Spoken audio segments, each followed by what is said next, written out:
ತುಂಬ ಜನ ಏನು ಅನ್ಕೊತಾರೆ ಅಂತಂದರೆ ದೇವರು ಅಂದರೆ ಹಣ, ಆಸ್ತಿ, ಅಧಿಕಾರ, ಆರೋಗ್ಯ ಇಷ್ಟನ್ನು ಮಾತ್ರ ಕೊಡೋನು ದೇವರು ಅಂತ ಭಾವಿಸ್ತಾರೆ. ನೋಡಿ ದೇವರು ತುಂಬ ದೊಡ್ಡವನು. ಅವನೇನಾದ್ರು ನಮಗೆ ಕೊಟ್ಟರೆ ತುಂಬ ದೊಡ್ಡದಾಗಿರೋದನ್ನೇ ನಮಗೆ ಕೊಟ್ಟಿರ್ತಾನೆ. ನಾವು ಅವುಗಳ ಬಗ್ಗೆ ತಿಳ್ಕೋಬೇಕು ಅಷ್ಟೇ. ಒಬ್ಬ ಭಿಕ್ಷುಕ ಬರ್ತಾನೆ ಭಿಕ್ಷೆ ಬೇಡ್ತಾ. ಒಬ್ಬ ಶ್ರೀಮಂತ ವ್ಯಕ್ತಿ ಮನೆ ಮುಂದ್ಗಡೆ ಚೇರ್ ಹಾಕ್ಕೊಂಡು ಆರಾಮಾಗಿ ಕುಂತಿರ್ತಾನೆ.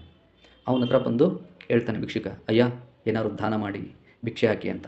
ಆವಾಗ ಶ್ರೀಮಂತ ವ್ಯಕ್ತಿ ಹೇಳ್ತಾನೆ, ನನ್ನ ಹತ್ರ ಏನಿದೆ ದಾನ ಮಾಡಲಿಕ್ಕೆ ಅಂತ ಹೇಳ್ತಾನೆ. ಆವಾಗ ಭಿಕ್ಷುಕ ಹೇಳ್ತಾನೆ, ಇದೇನಯ್ಯ ಹಿಂಗೆ ಹೇಳ್ತೀರಾ? ಎಷ್ಟು ದೊಡ್ಡ ಮನೆ ಇದೆ, ಕಾರಿದೆ, ಮತ್ತು ದೇವರು ನಿಮಗೆ ಎಲ್ಲವನ್ನೂ ಕೊಟ್ಟಿದ್ದಾನೆ. ಹೀಗಿರುವಾಗ ಅದರಲ್ಲಿ ನನಗೂ ಸ್ವಲ್ಪ ಏನಾದ್ರು ಕೊಡ್ಬೋದಲ್ಲ ನೀವು ಅಂತ ಕೇಳ್ತಾನೆ. ಆವಾಗ ಶ್ರೀಮಂತ ವ್ಯಕ್ತಿ ಹೇಳ್ತಾನೆ, ಓ ನೀನು ಅವನ್ನ ನೋಡಿ ಹೇಳ್ತಿದ್ಯಾ? ಆಯಿತು, ಅವನ್ನೆಲ್ಲ ನಾನು ನಿನಗೆ ಕೊಡ್ತೀನಿ. ನಾನು ಏನು ಕೇಳ್ತೀನೋ ಅದನ್ನು ನೀನು ನನಗೆ ಕೊಡಬೇಕು, ಅದು ನಿನ್ನ ಹತ್ರ ಇದೆ ಅಂತ ಹೇಳ್ತಾನೆ. ಅದಕ್ಕೆ ಆ ಭಿಕ್ಷುಕ ಶಾಕ್ ಆಗ್ತಾನೆ. ನನ್ನ ಹತ್ರ ಏನಿದೆ ಅಯ್ಯ, ಹರಕುಲ್ ಬಟ್ಟೆ ಬಿಟ್ಟರೆ ನನ್ನ ಹತ್ರ ಏನೂ ಇಲ್ಲ ಅಂತ ಹೇಳ್ತಾನೆ. ಆವಾಗ ಶ್ರೀಮಂತ ವ್ಯಕ್ತಿ ಹೇಳ್ತಾನೆ, ಇಲ್ಲ ನಿನ್ನ ಹತ್ರ ಇದೆ, ಅದಕ್ಕೆ ಕೇಳ್ತಾ ಇದ್ದೀನಿ.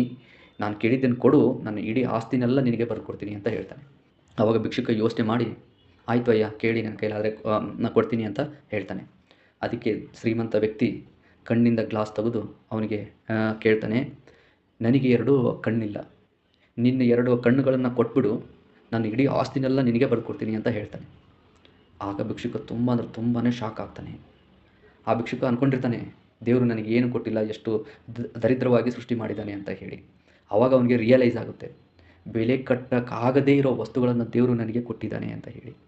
ನೋಡಿ ದೇವರು ಕೊಟ್ಟರೆ ಹೀಗೆ ಕೊಡ್ತಾನೆ, ಅದನ್ನು ಯಾರೂ ಕೊಡೋಕ್ಕಾಗೋದಿಲ್ಲ, ಅದಕ್ಕೆ ಯಾರೂ ಬೆಲೆ ಕಟ್ಟೋಕ್ಕಾಗೋದಿಲ್ಲ.